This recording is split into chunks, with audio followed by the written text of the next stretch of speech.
Okay. Hello, my name is Eric Deloach. I'm a book author and I'm host of Black Authors and Others. We have a special guest. If you recall, the sensational guest we had before that's inspiration, especially for young Black women. With no further ado, I'm going to allow her to introduce herself and we'll get started. Hi, my name is Kelli Lanee. I'm an entrepreneur in the creative field, and I own my own clothing line. It's KL, and it stands for Kelli Lanee. Great, great. We got you in the still, but I think that they can still see a picture of you and we can hear you. So we'll continue. Tell us, we'll start with where you were born and where did you grow up at? I think So I was born in Philadelphia, and I grew up in two parts. My family is from North Philadelphia, and we moved uptown. So them two areas were mainly where I grew up at, and I learned a lot from my city because my city is hustlers. My city is a hard city at that. But just being a kid that was artistic and dreaming big, Philadelphia really fueled that for me. great, great. Yeah, it's a beautiful area. You know what I mean? It's the Northeast. It's a lot of positives. You know what I mean? A lot of positives. Um, Tell me about your family. In terms of like, did we'll go here. Where did your mother or father or anybody from either side of the family have an interest in saying when you grew up that stuck with you? Like my mother would say, it do things in moderation, or you only need a few people to help you achieve stuff or whatever, and that stuck with me. I always thought like, oh, you need um a army, but I found over the time that if you have a few people that can work with you that are dedicated, you can get a lot done just as much as an army. So was there anything your mother, father, and I guess your grandmother, but we'll get to your grandmother, but tell me, and your mother, father, was there anything that they had a saying, family saying that kind of stuck with you and still stays is still with you now? So I grew up in a single household. Okay. And my mom and my grandma raised me, and I Okay. wouldn't say too much of what was said. It was what was done Okay. that stuck with me through life. I come from a long line of hardworking, God-fearing women, Right. and strong. So just seeing my mom work hard from where Hmm. we're from and Hmm. established to become a doctor, and I was the firstborn, so I seen everything. I went to school classes with her. I went through clinicals with her. Like, I seen her get her own office. So these things, it was nothing really said. It was about actions, and it poured into me to allow me to understand that my goals in life and what I wanted to achieve is to never give up. I see my mom go through a lot of hardships behind the scene, but I seen, how God kept making her prevail. So that's what stuck with me. And I'm just not a person that I like actions louder than words. So Okay. that's my key thing of me taking what was stuck in my childhood until now. Okay. You said your mother became a doctor? Yeah. Wow. Wow. What type of doctor? She's now in spine care specialist. Wow. That is amazing. That is Yeah. amazing. Okay. So tell me this. What is the mixture in your family? Is it both sides African American, or is somebody one side Caribbean and then African American, or there's somebody that's, from Africa, African American, just because we know like sometimes different things may inspire creativity. Um, well, we it's a mixture. Yeah. We all from something. We're not Right. just one thing, but I don't think my ethnicity really played the. I mean, I want to know. I haven't dug deep into Right. the family tree but I most likely think it probably has Yeah. throughout the line, but I think it's just a thing of is more being used by God. Okay. And what was latched on to me and what God has given me just to bring people to God was the creativity part. Because I believe creativity is not just artistic and you thinking of like music and stuff. It's also architect. It's Okay. also doctors, lawyers, and things of that sort, because they have to be crafty and creative in their field. So I look at creativity as a wide spring of things. I think we just think of the art aspect, painting and drawing, but it's such a big realm when you think about it. Just the littlest things of somebody bending the tire. That's creativity. They created a product that was going to be used for everyday life. So Yeah.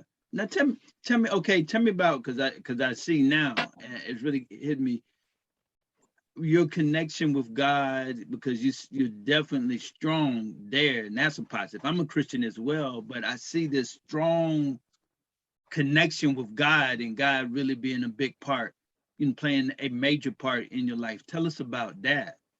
um it's a necessity for me. I think, Okay. a lot of people don't understand, like, we come from God. The Bible says, let's make man in our image. And a lot of people just need to understand he's the source. And without him, none of this is possible. And for me, why is it such a strong where people can feel it? And where I talk about him so much is because he is everything to me, everything that I do, whether I fall short or whether how things go, he is number one on the list. He's Yeah. my business partner. He's the one that I confide in. So, and he's the one that been supplying and, you know, pushing me and all my dreams, the dreams that I had since I was a kid. He has made them happen and allowed me to see, like, all, when the word says all things are possible through Christ Jesus that strengthens us, is really true. And I have seen that and I'm a living testimony to that. So when I speak about God, it's because I'm living a living testimony of what he can do and what he's doing. And I just want people to understand, none of this is possible. None of this is possible. Everything, all the glory goes to him. I thank him for this journey. This life journey, but this faith walk is a wild one. It's a rewarding one too, but it's also a one that you suffering too. But we just have to understand that, when Jesus walked, he suffered. But one thing, the amazing thing about the story of Jesus, he came back. He was a comeback kid, and he told them. So that's another thing that I look at, is that no matter what, victory is our portion. So Wow. I don't know, you may have a extended talent as a pastor. I mean, that was very inspirational, and definitely a missionary. There's no question about that. I mean, that was wonderful.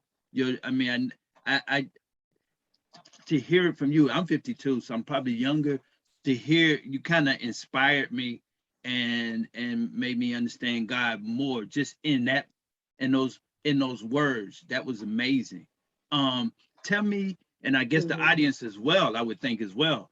Now tell me, and what we didn't get a chance to get to last time, tell me about the significance and the wonderfulness of your grandmother. There's something there that's very special. Tell me about that relationship, that love, and even tell us about her fondness for traveling and trying to expose you and let you see the world on so many different levels. Tell me about your grandmother's. Is she still alive? yeah, my grandma's still alive. My grandma is a hardworking woman. And she taught me, stay strong. She taught me love on people. She taught me you take care of your family. She taught me when people are in need, you help them.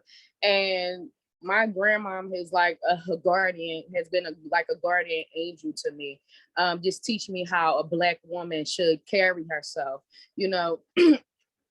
That's saying when when you get older and you look back of what your parents would tell you and be like, try to steer you. It's true, because when you start to understand, like, no, they were telling you because it's the wisdom and they don't want you to, fall short, but we all have to do our own life. But my grandma, one of her sayings is keep it moving. Okay.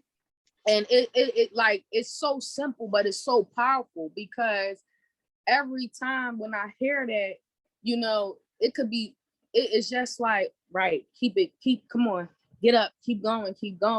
Anything I share with her, whether it's bad or good, she just says, keep it moving. And that has blessed me throughout the years.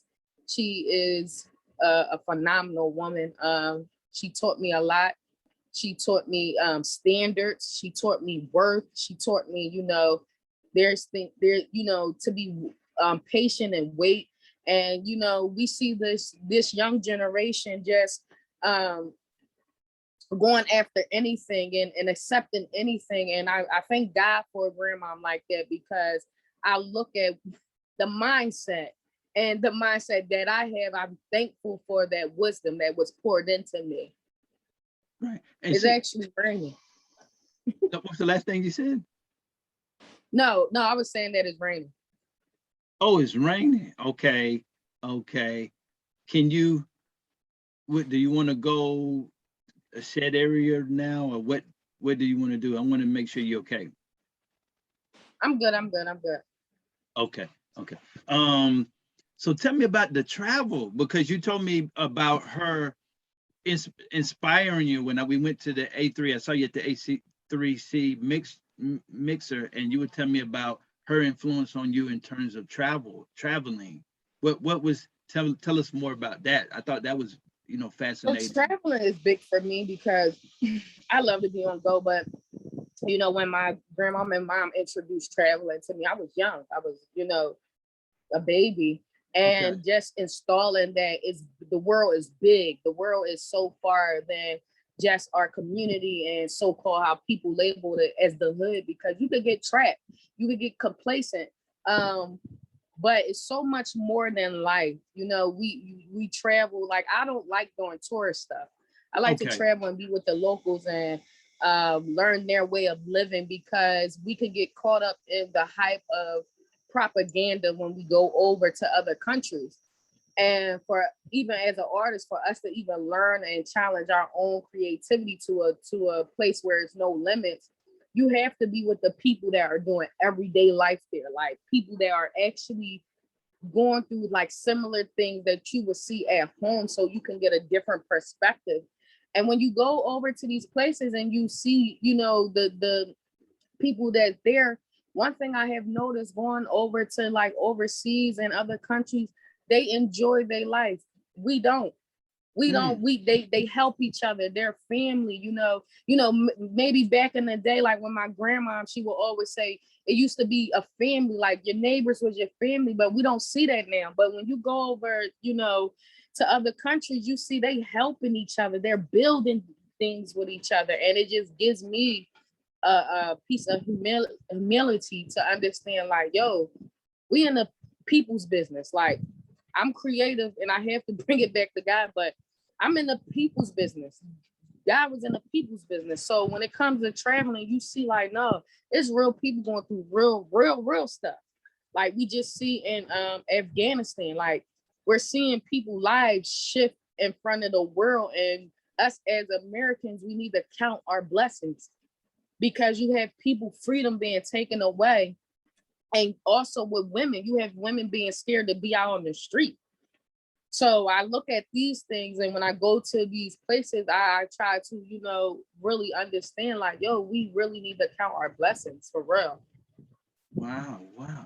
Now, because I can see you're an advocate of traveling. What would you say? Because a lot of times in the African American community, maybe other communities too, maybe poor white community, poor Hispanic community, just some immigrant communities. What is if you did a commercial, what would you, how would you inspire, especially the Black community, Black women and Black men? What do you have to say to them instead of just just go to Georgia, New York, back to New York, Georgia, Philadelphia, Georgia. What do you have to say for those that are in the art community and those are just regular people? Should they travel? What's the importance of travel? You might just said it again, but I think that you are inspiration and you can really open some minds and hearts to really take that step to get a passport and kind of explore and kind of learn life on another dimension, another level. My words is get out your comfort zone. A lot of people think they need a lot of money. A lot of people think they need to be traveling with people. On a safety tip, you do, but sometimes it's just like life. Everybody can't go. Everybody don't want to go. Don't let things limit you from seeing the world. And look at vlogs of other people that travel and see how they budget and see how they did things and coincide with your budget or what you want to see or what you plan on creating. For me, I'm an atmosphere type of person. Like I have to be in different settings or it's like my creativity meter goes down. So, and a lot of artists can contest to this. We need to be around vibrations that keep on elevating us. So I'm even going to try backpack traveling because I never tried it. I have been at nice places, luxury places, and I have been in budget places. But now I really want to get into like really just backpacking and not thinking about cell phones, not thinking about clothes, so I could get a different experience and be like, wow, that really took me to another place. Wow.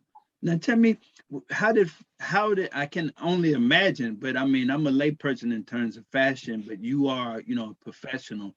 How, with traveling, going to different places, did that inspire your creativity on the fashion that you might have saw something over in different countries that, hey, maybe I can unite that, mix that with some of the stuff in America, and I can really make some product that would be interesting and cool and great and something that people that not only the American market but different markets around the world would like, oh, I really like that, I want that, that'll make me feel great.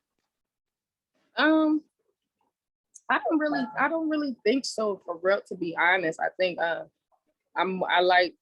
have went to places and I like little trinkets. I like trinkets. So okay, one of my things is I like to get international money. This is what I is going to start implement in my own line, getting international money and coins and start making little medallion chains and charm bracelets from places that I have been, and they're going to be one-on-one pieces. And it's just to allow people the inspiration to that treasures are all over the world, and to make something out of nothing. You don't need, I think we continue to think we need this big, always big, and then gotta be, but you don't. And I think being a true creative, you find beauty and you change it into something. Like, for example, I found these two, it's KW. So my real name is Kelli Lanee Winstead. So, but what's so crazy is I could tell you the backstory of this. This was actually at a local in Georgia. I was driving, something was like, stop. So I stopped, and it was a flea market, and it was like these two little medallion things, right? And I was actually, what caught my eye was this big white Bible. Make a long story short, he didn't have Cash App or none of that. So what happened was I went to the car to get some money. I came back, someone that saw me look at the Bible, bought it for me.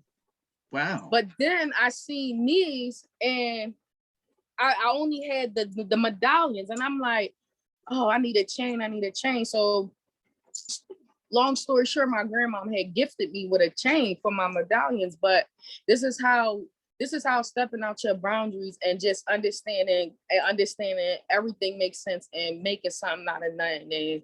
um, expanding your creativity. I kept looking at the medallions and I kept saying, okay, it reminds me of my initial, but then I started looking at it as even deeper. I said, KW for real, also stand for Kingdom Warrior. And I looked at that and how God really we have to look at how it is always set up to bring confirmation of who we are and what we're called to do. So like traveling for me is really a connection piece where I hear God clearly when I'm in other countries. I'm no longer in this like fast pace and pressure and anxiety. So that's what I can say too. Like traveling for creatives and for anybody, it helps with just getting away from what America makes you feel like you're supposed to be doing this, you're supposed to be doing that. Because when you go over there, they ain't rushing for nothing. They not rushing. Like they're not rushing. They're not rushing to do what we doing. And their quality of life when it comes to foods, because this is where it's at. This is where it's getting imported at. They're living, they're consuming is different from ours. And you start to see like, oh, we doing it way wrong. Definitely. Was there anything, because I'll just say this, like I'm originally from Georgia, but I lived in New York 16 years. So I'm like really, but I'll talk more about New York and ask you questions more about New York. But I just give you, been to I think the Bahamas. That was an interesting thing. But I'll share this right here is that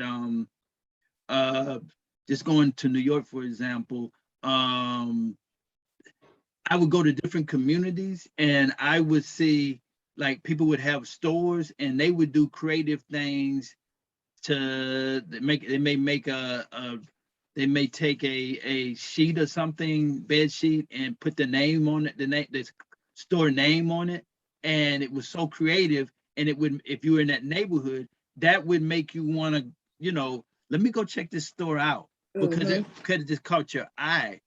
And then I just saw the fashion in New York, that really caught me. But let me go here. When you, any places you went overseas, did you see anything that sparked you there? Or did you see, like I said, did you see anybody, wow, look at what they're wearing or whatever? I hadn't seen that in America, but that could work. You know what I mean?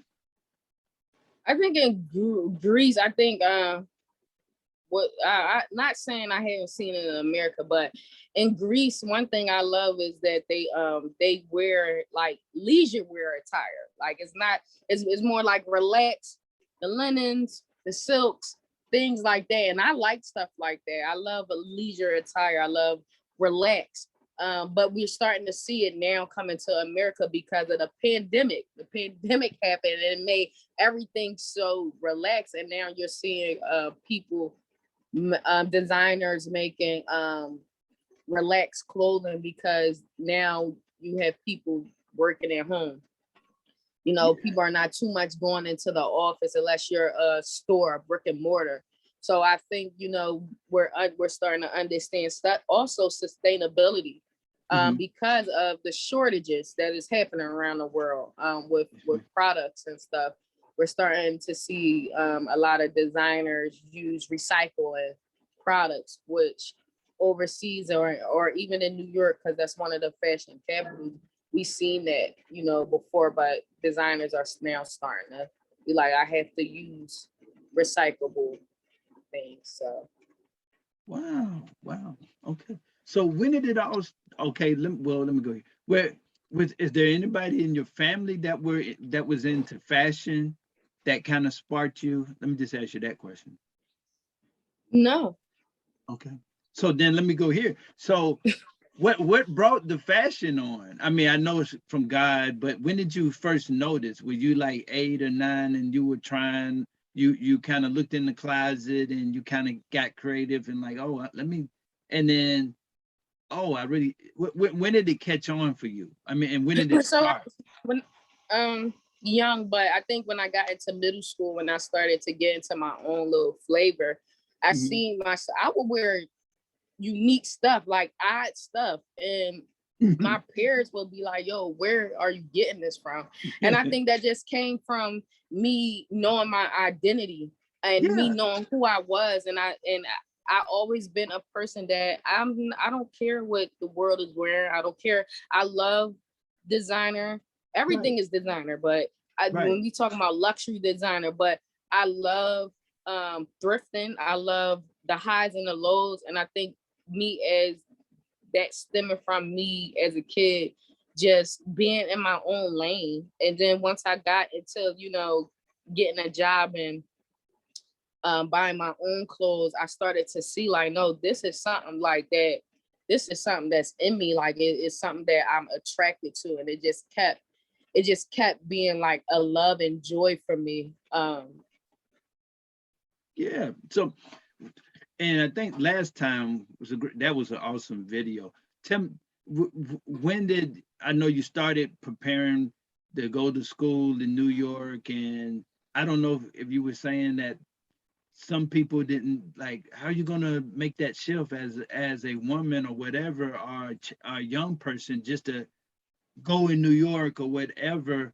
But tell us about that experience. You knew, and when did you make the decision? Like for people, I guess they would probably would want to know. Some people may have talent in certain art areas, but they never pursue it. They kind of Pursue it. like. When do you say like I'm going after this? I know I have talent. I want to explore more on this. I think is it so it already was a seed. And I Okay. think just me understanding when I was in high school and I was graduating, the shift of now it's time to go bigger and better, Okay. and that was I'm a researcher, so and that was New York. That was where it was at the time. And I think that shift came from and just being like, yo, I always been bold. I know what I want. That's just it. I know what I want, no matter the obstacle is going to get done. Is I'm going to do it. And one thing I knew that even making this shift, I had a plan. I had a plan that, my plan has always been I'm going to learn from these companies.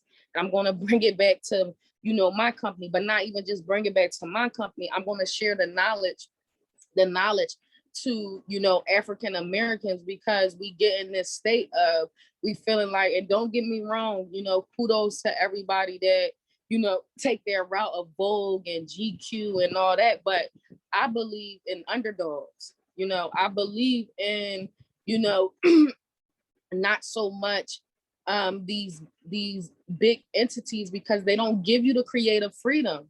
Hmm. And you gotta play their game. Right. And one thing is, I'm not playing nobody game. I'm not, Right. I'm not, you not, I'm not a puppet. So, I'm with you. and I have morals and standards. So one thing I knew is, okay, I'm gonna have to get these positions. And when I get these positions, I'm learning these knowledge and I'm gonna take it and I'm gonna run with it. And that has Right. always been, my plan. So I went to New York and I started freelance styling, and I was doing free work, but I was getting the knowledge. I was getting, experience on my resume, and that was a passport for me. Because first of all, they looking at this young Black girl that is in college. She worked full time and she in the industry full time. You can't deny me.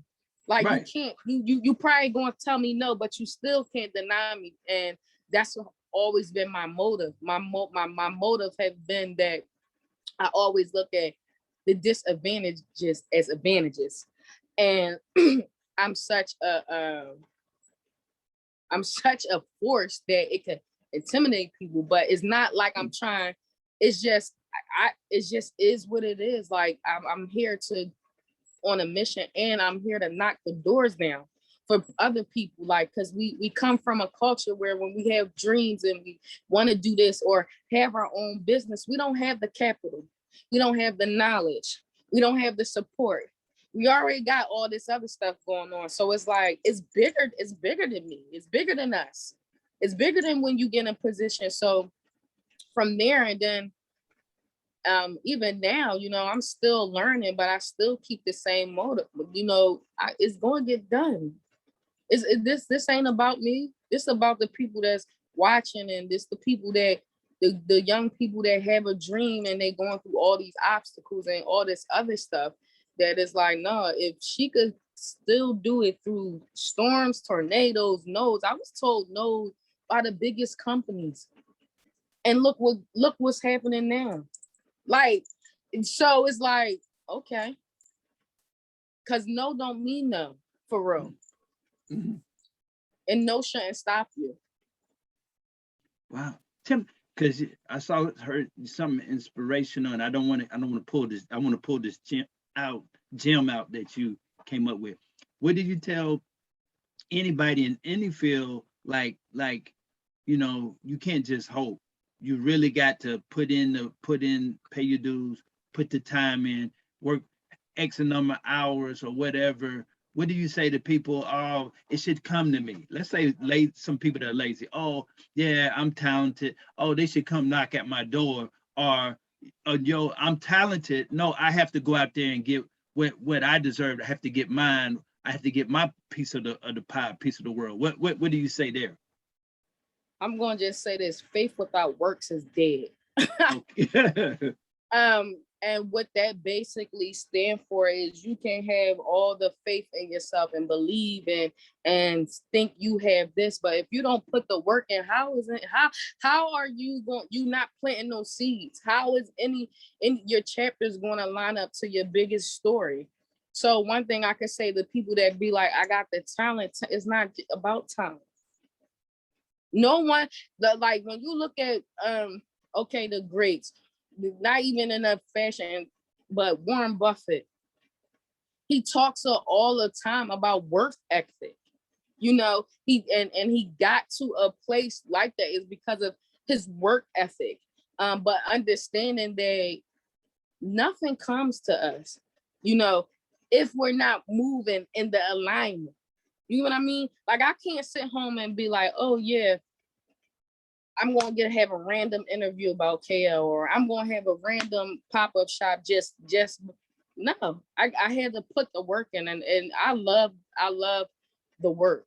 I think, everybody's so wanting to have the big destination. There's no big destination, because after you get this accomplishment, you want to get to this and you want to go here. So we need to just take out this big thing of success. Like, success is this, what success is the process.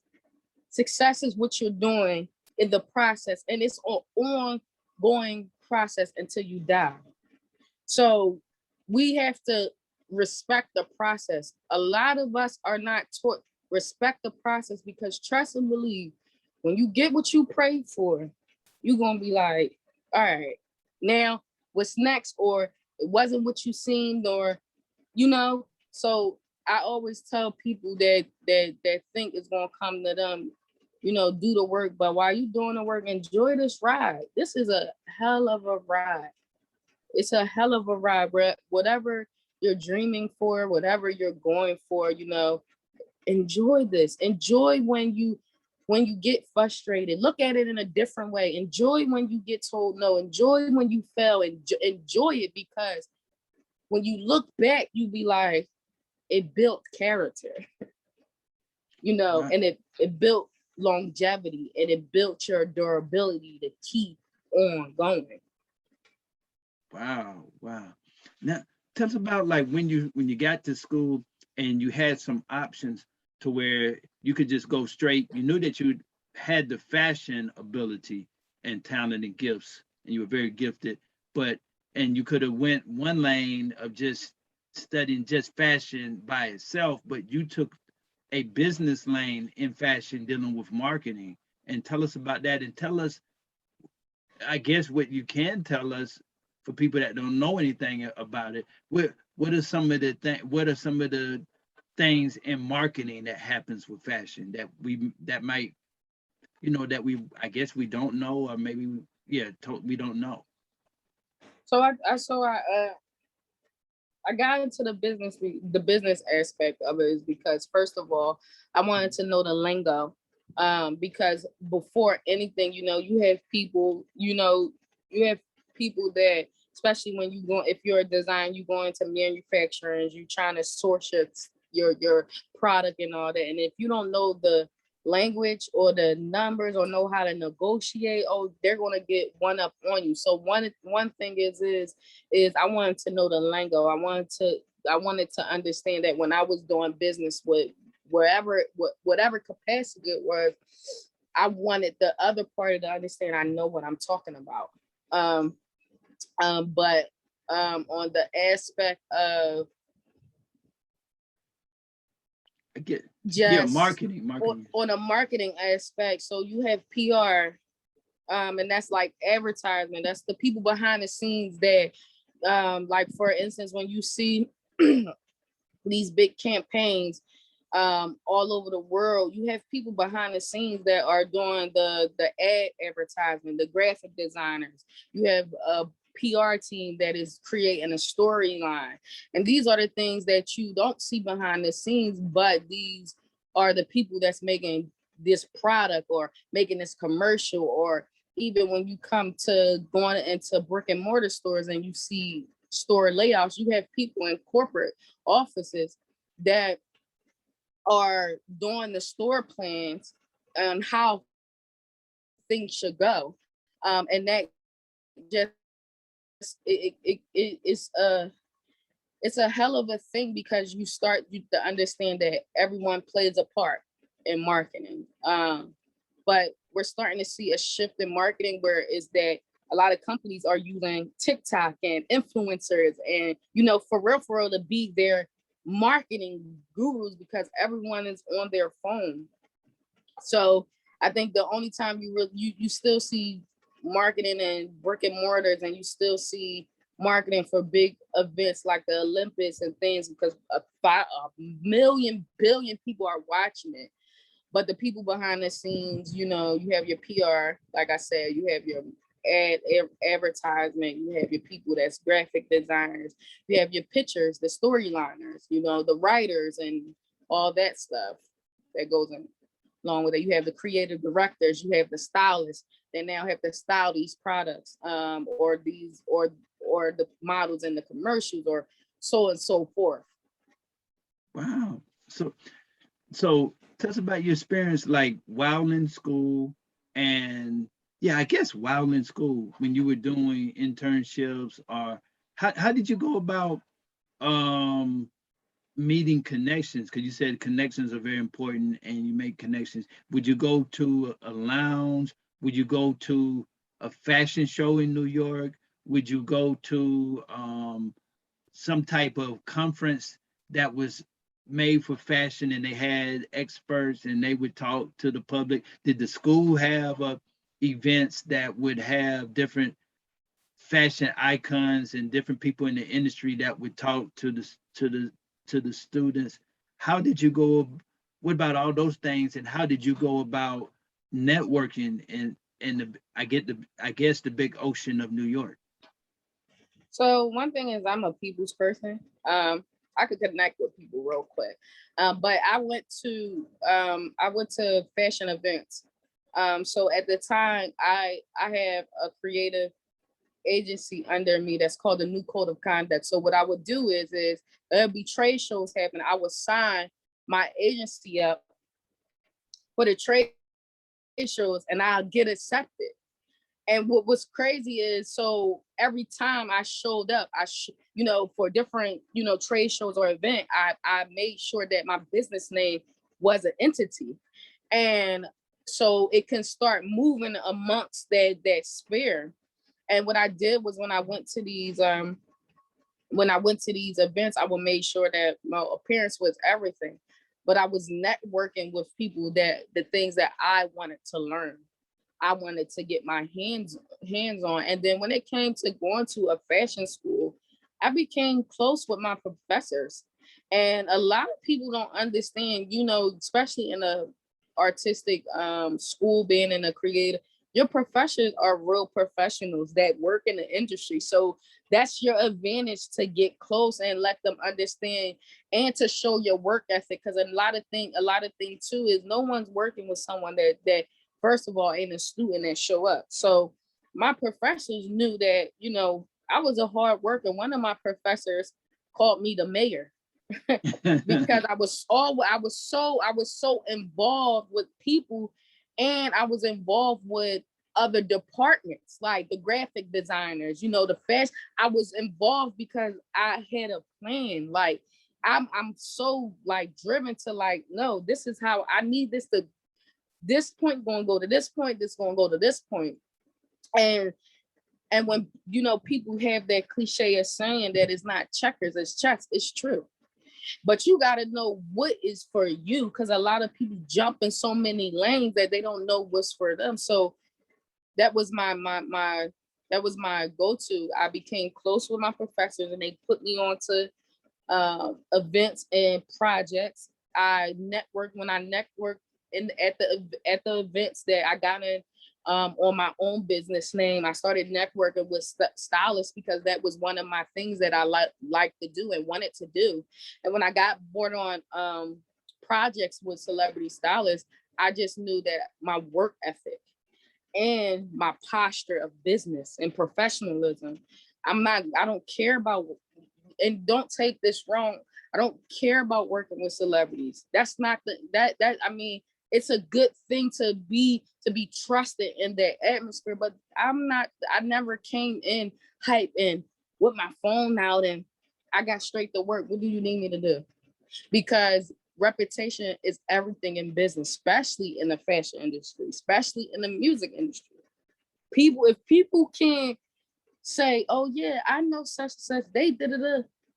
Because once someone tells someone about you, it's it. That's it.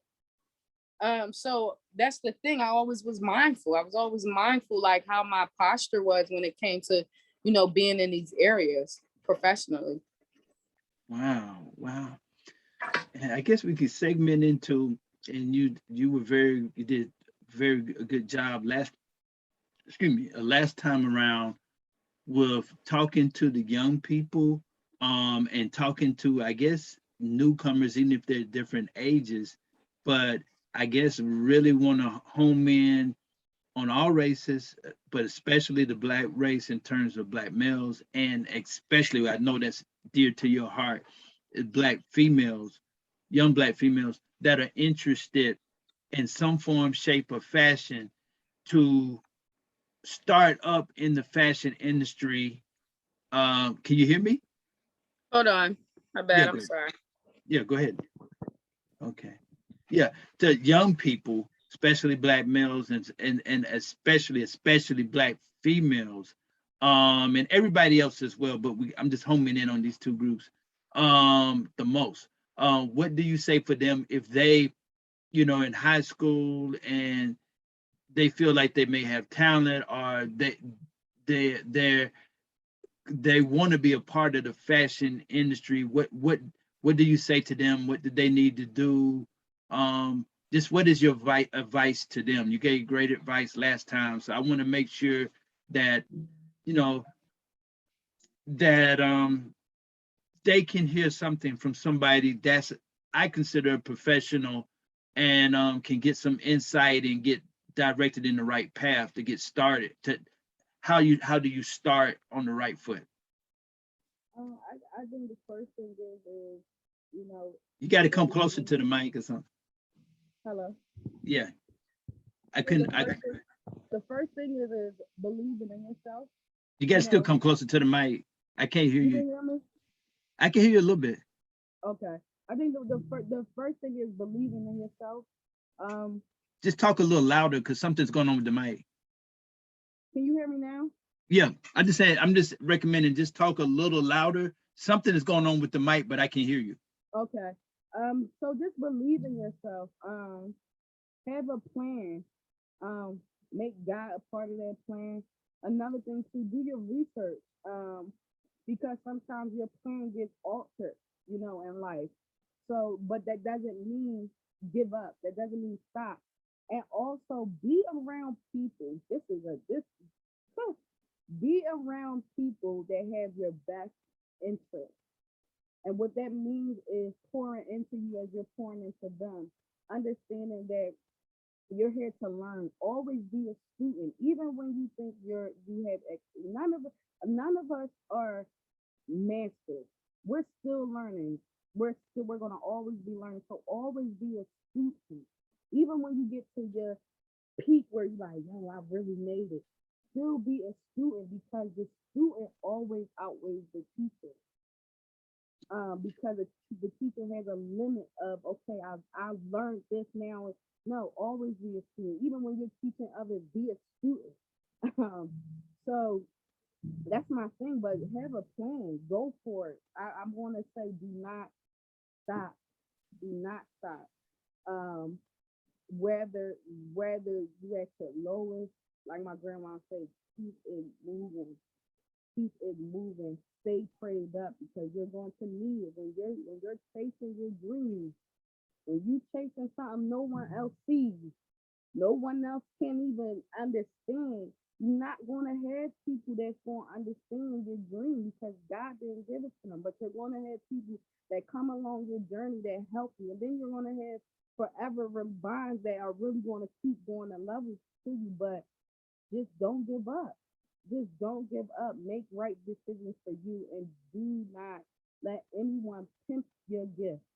Do not let anyone tell you your worth. Know your worth. Know when to say no. Know when to be like, okay, this is not for me. And just stay true to yourself. True, true. Is there anything special that you want to say to Black females? I mean, it may touch Black males, but Black females being, African American, that challenge, I won't say challenge, that gift, I'm gonna put it that way. And also being a woman in the fashion industry, and you may have males or females or whatever that are above you, how to navigate, how to carry yourself, how to, you know, get to the line of success, but in the right way or the best way that represents yourself and stuff like that. What do you have to say to Black young females in particular? Um, so to all black females at every profession, one thing is do not downgrade your life. We have a special thing about us, Yeah, especially in the I'm gonna say for a minute, just talk a little louder. Something going on with the mic, but what you're saying, great hello. stuff. Okay, I keep yeah, go ahead. Hello. Yeah, I can hear you a little bit. Yeah. Okay, I want to say to all females, all black females. Still talk a little. You had to talk a little bit louder than normal because I really, and I'm sure you want to get that message out to these women. We want them to be safe and prosper. So what I want to say to the black females in all professions, any profession, not just creative, I want to say know your worth. Do not let these companies try to make you feel that our passion is aggressive. We have something about us that the world loves. And one thing is they don't want to really admit it, but we are the number one. It's statistic and numbers no is shown and proven.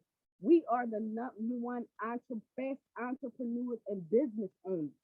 So that Okay. should give you a motivation that don't let no one tell you who you are, or don't let these corporate people try to dim who you are called to be because you're trying to fit an image. First of all, they get paid off our image. So do not dim your image for them to make them feel comfortable. Right. It's a way that you can still be professional and strong as a black woman, but let them know you stand in your posture. You're not dimming your light. We're not dimming our culture. We're not doing none of that. We're not changing nothing for them because they make money off us every single day. They make money off our ideas, our culture every single day. So don't dim it down. And if you at a place that tells you to dim it down, you have to go because it's going to make you miserable. And you're not saying true to you, and you're not saying true to little girls and African Americans and other people that's in your workplace that's looking up to you. We have to stay true to our culture. We have to stay true to who we are and not continue to play this card where we gotta play like we no, that is over. We gotta stop doing that because it makes us feel like, oh, I can't be no, because they could be themselves. They could do all the crazy. We gotta be ourselves. It's time to really, let in a professional manner that we this is who we are. We're passionate women. We're fierce women. We're bold. We're stylish. We want to wear our hair how we want to wear it. Yeah, We want to be who we are called to be for this world because we are the number one thriving entrepreneurs in the world, and it's that. yeah. And I just want to add that don't accept any, you know, advances that are inappropriate, and I guess contact your HR department, and don't accept that at all. Right. You know what I'm saying? I mean, you know what I'm saying? If it's going past the line, Yeah. way past the line, and you're feeling uncomfortable, don't be afraid to talk to HR and take the steps you need to take. You should be able to Yeah. go That's come into it. work, yeah, the work environment, and share your creativity on the same scale that a male would, no matter what color they are. Right. Right. Tell me about this hat. I'm loving this hat that you got going on. This is one of your fashions, right? Yeah, yeah. So this is one of our hats. It's called the Church of Philadelphia hat.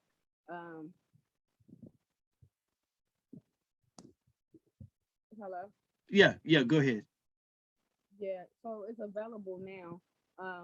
And actually this is one of my favorite ones. Right. Actually, it comes in black and red. I might have to get one for my mother. I tell you, I like that. I like that.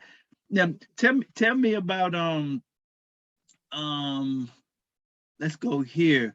What do you want to see happen in the industry? Well, I mean, I know you're a visionary. I know you're a pioneer. I know all of these things. You've been at your whole life.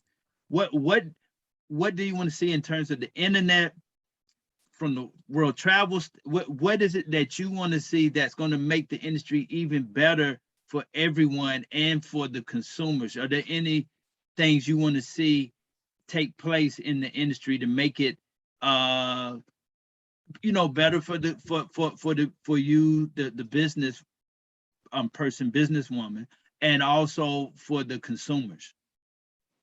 I think I want for the industry, but also the mindset of the world. Period.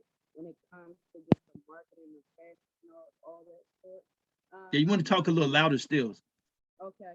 So what I want in the industry is that for my people to start using their leverage of our influence um, and stop really topping out for checks and stuff, and really be leaders. We need to really start seeing leaders, like real leaders. Like how Maya Angelou, what like real leaders that spoke up and wasn't scared to speak up. We have a lot of propaganda, and I want to also a change in just selling these false dreams and lifestyles. We have to start really marketing real reality, like what is really going on. We have this thing that everybody's trying to have this lifestyle that is so push,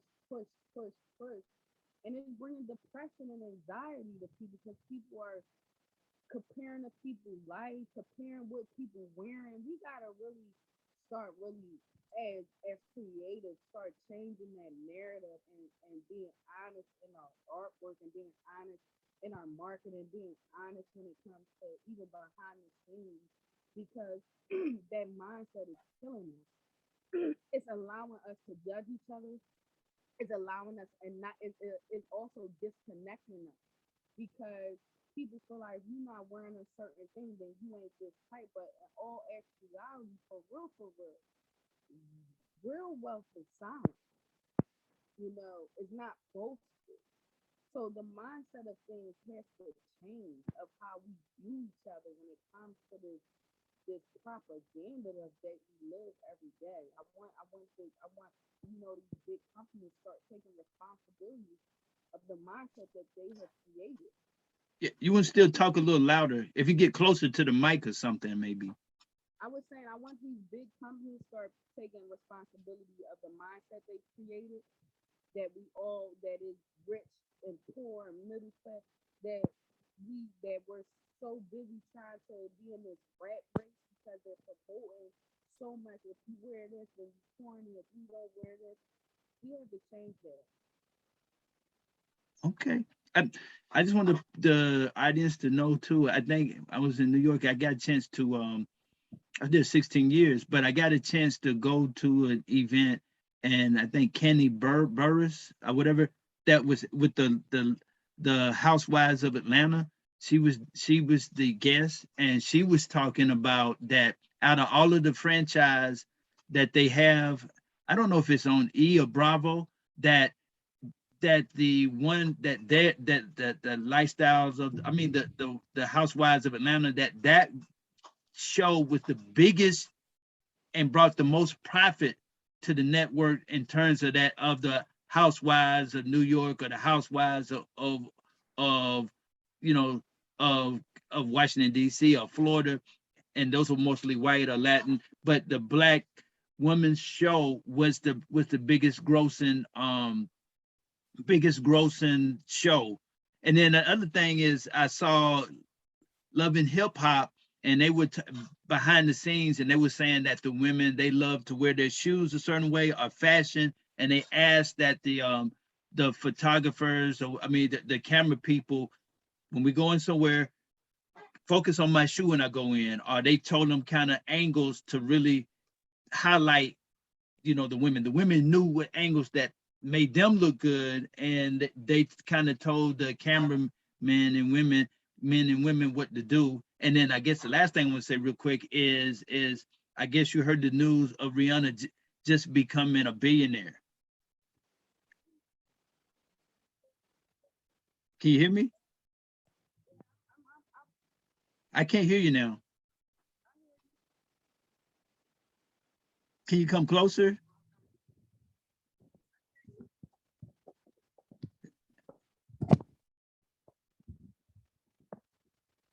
I can see. Yeah, I can see that. Can you talk? I hear you. Okay, now I hear you real good. Yeah, I hear you. Okay, so what do you think about that? Those three things. You got the Housewives of Atlanta, the black women who were very fashionable on that show. No matter if you like the show or not, they're definitely a fight fashion icons. And that program, whites, blacks, whoever, every Asians, Latin, everybody Mhm. support that, and that's the biggest grossing show of its kind on that network, compared to the white housewives in New York, to the Latin Compared to housewives. any other show. Yeah, to any other show on that network that's about the like the housewives, of a city. They are the biggest grossing show out of all of those franchises.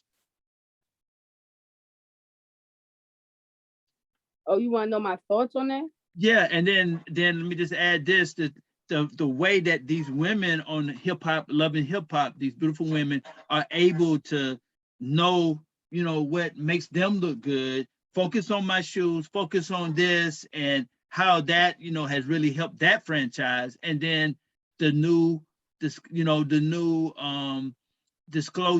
public disclosure that Rihanna has become a billionaire. Well, I mean, it's self-explanatory that we have always made everybody money. I mean, so that's self-explanatory. But I like to touch on Rihanna. Yeah, go ahead. Um, it's amazing. It's amazing. Rihanna has showed us that true, staying focused on her brand and building it up to the point of even hitting a beat. And she has been smart with it. She has, understood like her posture, like I was saying, and where she wanted to take it. And she navigated herself from music to having Fenty and doing other partnerships. And she really, and one thing I love about Rihanna is that she always advocates for Black women. Always, no matter what she don't care. She advocates, on her own platforms, on associate platforms and big platforms. So it's only right that you seen her transition, and that she's also a big fashion influencer and icon. So it's only right that she hits a B. And Yeah. it's a wonderful thing to see that a young woman, Black Yes. woman, um, to have that status and to understand like business over everything, because that's how she has been displayed in her career. It's business over anything.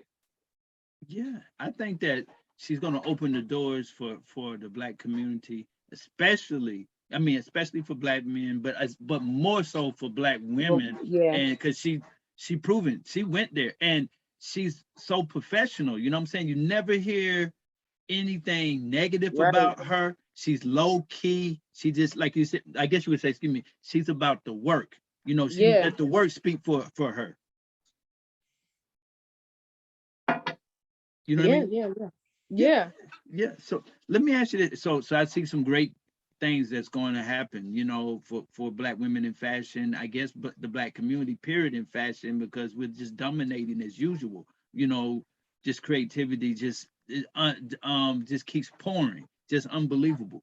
Um, so what has been going on? You said that you dealt with some artists and stuff. Tell us about you, the professional, and also the connection of being a makeup artist. That's very important with um the connection of being a fashion designer. Well, I just tell us what you want to tell us in terms about fashion design, whatever you want to tell us about working with artists or working with different people.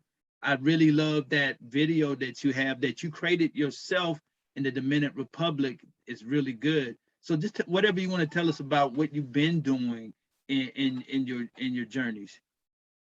Um, well, I could tell you about recently. I recently I'm focusing on my brand. I you know I love the past work of styling and so forth, but I think going on to these new chapters is really focusing on building up the kingdom, and in that way is Kelli Lanee, and it gives me the freedom to fully creative direct, fully have full creative freedom, and that's what I always work towards. I love that the things that I have done in the past, leading up to this have made me just realize like my love is really my own baby. It gives me the full control. And I could speak on this new chapter of finally just realizing it's time to go full throttle and just displaying that in my visuals and my styling and in our product in our packaging, just it's displaying all these things of where we're trying to take it, because it's bigger than that. So these things that I have learned from styling and PR have coincide with putting that into KL, and KL has been the one that has opened up so many doors. And I think that's have shown that that's the focus. That's where all the creativity needs to be in, because we can get in a point where we're doing so much where we just need to focus on one thing. And I'm at the point of just focusing on one thing. Okay. Tell me this, because I mean, you have to be a prominent person. Tell me what you are to get a membership at the gathering spot or whatever where we had the event at A3C, the mixer. How did that come about? The mixing event. The mixer event. Yeah, well, you said that Uh, you were a member of that event or the I building used to event. be a member of the gathering spot. Yeah, Um, tell us about that. So I used to be a member of the Gathering Spot. I never went. I explained that before, but I never went. I don't even know why, but I just never got a chance to get over there.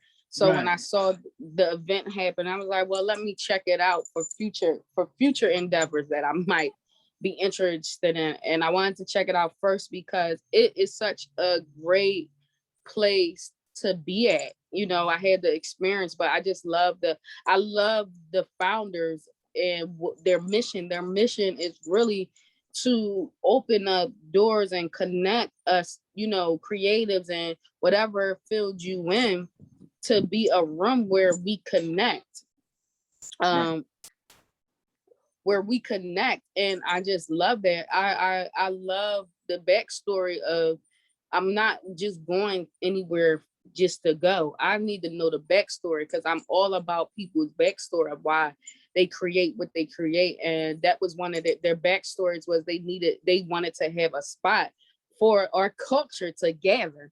That was their main thing. And it has blossomed into a community where they have multiple locations. They have a location in LA, and I think it's a beautiful thing wow, because we need these type of places for our culture. We need, trailblazers that can connect the dots for people that's coming up and people that don't, can't get in the room. You know what I mean? right, So right. they're giving opportunities of people to get in the room and do the work, but connect with people that can help them in their sphere. So that's amazing. That black owned? What, the gathering spot? Yeah. Yeah, Wow, wow. I didn't know. And they're in California. What? They're in New they got York it. They too. just opened up a location in LA. I think they got one in DC, and I Okay. think they working on another one too somewhere else, I believe. Wow, that's amazing. And what draws you to the A3C? What I can tell you, I've been there 2 times, and I met a lot of in that event. I met a little bit film. I think they're really getting into film and TV and things like that.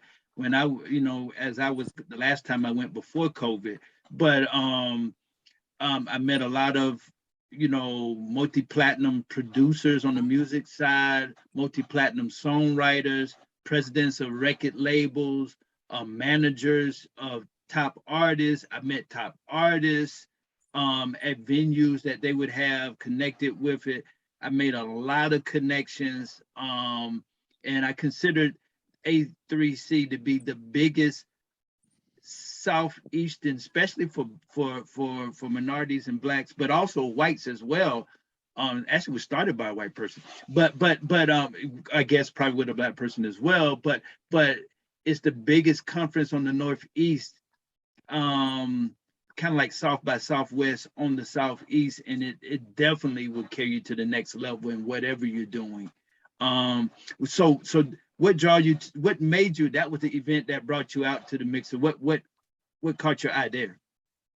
Just to connect. I mean, my main agenda was to see the gathering spot, but it was just to connect and feel the energy and things, because we have seen, we were in a lockdown. Hmm. So this was a perfect time to connect with other, creatives, and just to connect, just to be in a room to connect. And that's it.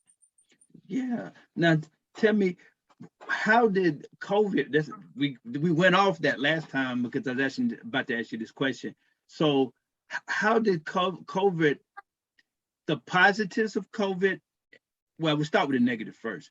Try to get the negative out first. What affects in terms of the negative aspects of COVID in terms of your business and just life in general? I had like a cousin that died of COVID, and then his lady friend died as well. He was a farmer in Elberton, Georgia. Very sad, but he was up in age, 75, before the vaccine developed. And I had family members that caught it, but they survived. But that was sad about that particular person and his lady friend. And what was the positive? What were there any positives of COVID to you, your business and family and things of that nature, or whatever you want to share? I think the negative, first of all, the negative was just seeing a lot of people in fear, a lot of people losing, losing loved ones, and not being able to be with them. We seen a lot of people jobs being, furloughed. The negative thing was a humanity thing. We seen a lot of things happen. It was a blessing in disguise because we saw the truth. Well, some people already knew the truth, but we saw the truth of, the government and how they, function. But then we seen, the positive, we seen a lot of business being birthed. We seen people, you know, get money that they could handle certain things with that they couldn't, do with working. But then we saw that a shift in the workforce. We seen people understand, like, I think it opened up a lot of people's eyes on what needs to be happening in these coming years, for people's families and where people are trying to go. And then we saw more people get into the understanding of creating generational wealth. So is everything, is always a blessing in disguise. I think the pandemic definitely is a blessing in disguise because it opened us up to understand it was time to, as a whole, the world get their stuff together. Um, for me, the blessing was, I transitioned into moving to Atlanta and, opening the market for my business and also understanding like where I'm taking it, these next levels. And certain plans fell through because of the pandemic, but it made me understand like, like always, be ready to pivot. Can you pivot fast enough? So Yeah. To give an example on my side on the positive is that I was got music from a producer because I'm also a songwriter. So I got music on this, and right as it started, I met Macy Gray and her people. And so what happened is I got a track made from a producer and I wrote the song, but you know, that particular person, I won't go into names, was fearful, and I understand that. Didn't want to record the song, and I understand that because of COVID and stuff like that. So it made me pivot. That's when I wrote a book. You know, I mean, I was like, well, dang, I got to do something. You know what I'm saying? I got to get my voice out or something. And I was able to write a book, got it out there, and kind of got some things started. And then I got a song that's in the UK that's kind of doing something on the pop side prior to COVID. But hello, hello, hello, hello, hello. Oh, here we go. Um, I guess what we're gonna do, people, I want to go back and talk about her. What we're gonna do is I'm going to I guess go back into this is going to be a video. I'm going to end this video. Again, I want to keep in mind, subscribe, share. She's contacting me now. Subscribe, share, listen to everything that she says, especially for Black women. Um, um, and what we're going to do, I'm trying to contact her. I'll contact her in a minute here. Subscribe, share, and like. Really take from her, even if you're not in the fashion industry, the gems that she dropped, especially about traveling, about self-determination, going out there and achieving. And I'm just trying to, contact her back. But again, on this program, we're going to talk about cryptocurrency, finances. We're going to talk to celebrities. We have done that. We're going to talk to people that are fashion designers again, and other people like that. And then we're also going to talk to book authors, Black, white book authors. book authors around the world. So we're really going to do it on this show, and also have another show, American Authors and Others. But really enjoy this video. I'm glad that we had time to spend time with you. Really get involved. Again, subscribe, be a part of it, and let us give you rich information that you can take, that can inspire you, your children, your grandchildren. We want success, no matter what color you are, black, white, or whatever the case may be, yellow, green, whatever. Okay. We want you uh, uh, uh, to like the video, share the video, and we're going to bring great content just for you, the public. I love you guys. I love the public. Tune in next time. I'm gonna get back in contact with her, and we're gonna do video number 3. We'll see, can we set up video. We'll do interview number 3. You have a beautiful day, everybody. Stay blessed, and God loves you all. Bye-bye. Bye-bye.